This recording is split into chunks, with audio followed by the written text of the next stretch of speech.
Di sebuah taman yang indah, ada seekor kupu-kupu kecil yang berwarna-warni. Kupu-kupu tersebut bernama Pupu. Pupu sangat gembira hari ini, karena hujan baru saja reda dan matahari bersinar cerah di langit. Pupu menari-nari di udara. Sayapnya berkilauan karena sinar matahari. Pupu melihat tetesan air hujan di daun-daun dan bunga-bunga. Setiap tetesan terlihat seperti permata kecil yang berkilau. Pupu mendekat dan terbang di antara tetesan-tetesan itu. Betapa indahnya, pikir Pupu. Ia merasa sangat bahagia hanya dengan melihat keindahan di sekelilingnya. Pupu menari dengan riang, terbang tinggi, lalu rendah, di antara bunga dan daun. Ia tidak perlu apa-apa lagi selain menikmati saat itu, menari di bawah sinar matahari bersama tetesan hujan.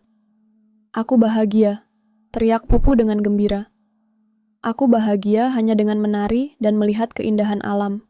Maka, setiap kali hujan reda dan matahari bersinar, Pupu selalu datang ke taman untuk menari dan bermain. Ia tahu, kebahagiaan bisa ditemukan di mana saja, bahkan dalam hal-hal kecil seperti tetesan air hujan dan sinar matahari.